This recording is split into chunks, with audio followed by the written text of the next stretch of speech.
Hello छात्रों, आज की इस गूगल क्लास में आप सभी का हार्दिक स्वागत, हार्दिक अभिनंदन। आज हम कक्षा 9वीं विषय हिंदी प्रकरण विसर्ग संधि के बारे में अध्ययन करेंगे।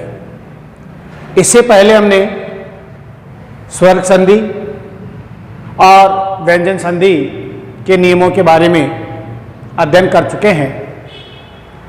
आज विसर्ग संधि की परिभाषा और इसके जो नियम हैं उन नियमों के बारे में जानकारी प्राप्त करते हैं। आप लोग ध्यान से समझें, जहां समझ में नहीं आए वहां कमेंट बॉक्स में उसका विवरण दें। सबसे पहले हम इसकी परिभाषा पर ध्यान करते हैं कि विसर्ग संधि किसे कहते हैं। तो परिभाषा में है कि विसर्ग, आप संस्कृत भाषा भी पढ़ते हैं, संस्कृत भाषा के अंदर इस प्रकार से दो बिंदु लगाई जाती है, इसको विसर्ग कहते हैं। विसर्ग के साथ स्वर या व्यंजन के मेल को हम विसर्ग संधि कहते हैं। जहां पर किसी शब्द का संधि युक्त शब्द बनाया जाता है वहां पर अगर विसर्ग आता है और विसर्ग के साथ में स्वर और व्यंजन, जिनके बारे में हम प्रारंभिक कक्षाओं से पढ़ते आ रहे हैं कि स्वर किसे कहते हैं, व्यंजन किसे कहते हैं, तो विसर्ग के साथ स्वर और व्यंजन के मेल को विसर्ग संधि कहते हैं। यह इसकी परिभाषा है। जैसे उदाहरण के रूप में हम यहां पर समझते हैं, निरक्षर शब्द है, हम इसका संधि विच्छेद करते हैं तो संधि विच्छेद में निहि प्लस अक्षर होता है। अब यहां नी के आगे विसर्ग लगा हुआ है और विसर्ग के आगे ये अक्षर शब्द है। परिभाषा में लिखा है कि स्वर और व्यंजन, विसर्ग के साथ स्वर और व्यंजन, तो ये स्वर आ गया, इस स्वर का इस विसर्ग के साथ में मेल हुआ, विसर्ग और मिलकर के र बनाया और वो र है आधा, और र के अंदर अगर हम मिलाएंगे तो पूरा र बन जाता है, क्योंकि प्रत्येक व्यंजन के अंदर स्वर का उच्चारण होता है। तो इस प्रकार से ये निरक्षर शब्द बना। ऐसे निष्पाप शब्द है, निहि प्लस पाप, या विसर्ग के बाद में ये प व्यंजन आया, विसर्ग के बाद में इस प व्यंजन के कारण यह विसर्ग का स बन गया।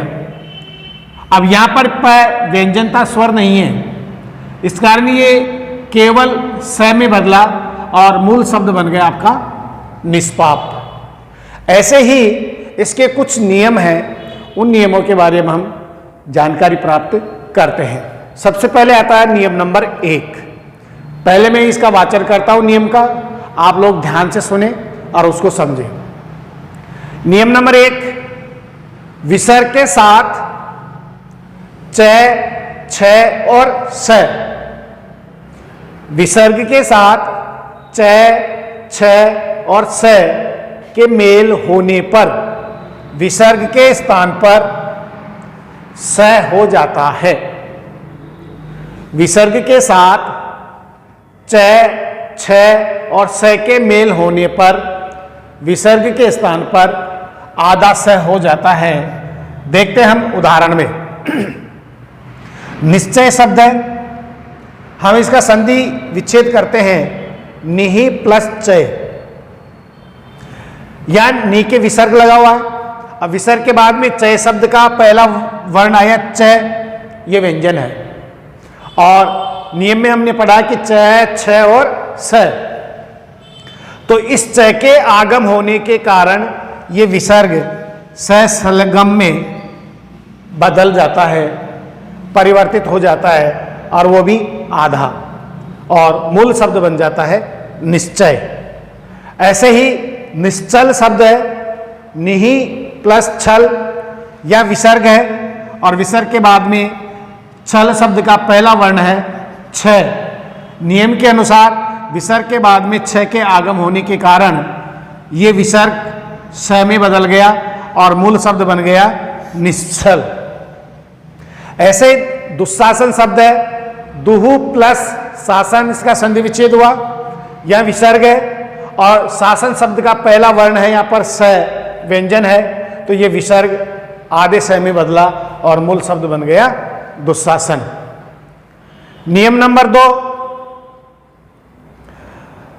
विसर्ग के पहले वाले वर्ण में, ध्यान से समझे इस बात को, विसर्ग के पहले वाले वर्ण में अ या आ के अतिरिक्त अन्य कोई स्वर हो।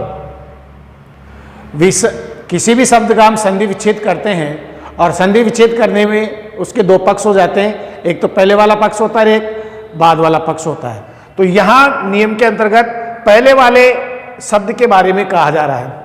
तो विसर्ग के पहले वाले वर्ण में अ या आ के अतिरिक्त अन्य कोई स्वर हो तथा विसर्ग के साथ मिलने वाला जो शब्द है उसका प्रथम वर्ण क, प और फ में से कोई सा भी हो, इनमें से कोई सा भी एक वर्ण हो, तो विसर्ग के स्थान पर स, षटकोण वाला स बन जाता है और वो भी आधा बनता है। उदाहरण को आप अच्छी प्रकार से समझें। निष्कलंक शब्द है, संधि विच्छेद किया, निहि प्लस कलंक है। अब नियम के अंतर्गत विसर्ग से पहले वाला वर्ण यह है नी। नी के है यहां पर छोटी की मात्रा और छोटी की मात्रा के बाद में है यह विसर्ग और विसर्ग के बाद वाला शब्द है कलंक। इसका पहला शब्द वर्ण आ गया क, ये क आ गया। या विसर्ग से पहले अ और आ नहीं है, अ और आ को छोड़ करके अन्य कोई से भी स्वर हो, तो यहां पर ए आया विसर्ग से पहले। विसर्ग से पहले ए आने के बाद और विसर्ग के बाद में जो शब्द है उसका पहला जो वर्ण है वो क आया, तो यहां विसर्ग का स से षटकोण बन गया और मूल शब्द बन गया निष्कलंक। अगला उदाहरण है चतुष्पथ। इसका संधि विच्छेद किया, चतु प्लस पथ।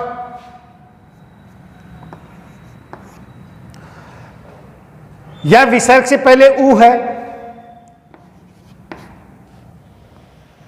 विसर्ग से पहले त के अंदर छोटा उ की मात्रा है और विसर्ग के बाद वाला जो शब्द है पथ, इसका पहला वर्ण है प। नियम के अनुसार प वर्ण आया तो यह विसर्ग का स बना। अगला शब्द है निष्फल। संधि विच्छेद किया, निहि प्लस फल।